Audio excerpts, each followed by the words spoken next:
નવસારી જિલ્લા પંચાયતની સામાન્ય સભા યોજાઈ। પૂરગ્રસ્ત વિસ્તારોમાં રસ્તા આવાસ મુદ્દે પ્રશ્નો ઉઠ્યા। નાળા, કોઝવે, ડુબાઉ પુલ સહિતનું સમારકામ કરવાને અગ્રતા આપવામાં આવી તો સરકારી પ્રાથમિક શાળાઓમાં થયેલ નુકસાનને પણ ધ્યાનમાં લેવાયું। સભામાં બાળકોના શિક્ષણને ધ્યાનમાં રાખી અને ₹90 લાખનું આયોજન કરવામાં આવ્યું છે। 73 એની જમીન વેચવા માટે 40 ગુઠા જમીનના નિયમમાં ફેરફાર મુદ્દે પણ ચર્ચા થઈ। आगामी सभा में पंचायतना तमाम सभ्यों पासेथी अभिप्रायों मंगावाया।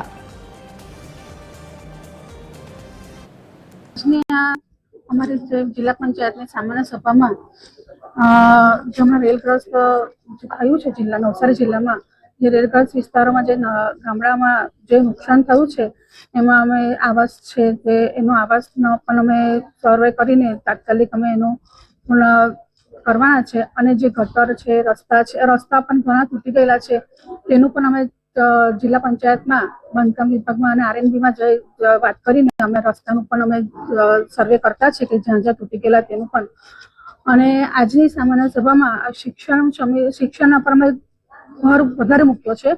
साथे जे कई होनार हती 23-24 तारीखे जुलाई में तेमां खास ए प्रश्न लीधेलो के जे पण नुकसान थयेलुं तेना वळतर बाबतमां के आवास बाबतमां ए पण छे तो जोईए एवो संतोषकारक जवाब मने मळ्यो नथी। साथे जे अधिकारी छे आरोग्य अधिकारी एमणे मने जवाब आप्यो के नाना कर्मचारी के जे मल्टीपर्पज हेल्थ वर्कर छे एमनी बदली छे तो 3 वर्ष थाय एटले करी देवामां आवे का ते आपणे लोकोना हित माटे करवामां आवे। तो मारे ते ए केवुं छे के सौप्रथम तो जिला पंचायत में केटला अधिकारीओ 3 वर्षथी वधारे छे एनी लिस्ट बनावीने एमनी बदली करावी जोईए तो आपणे साचो न्याय करવો કહેવાય।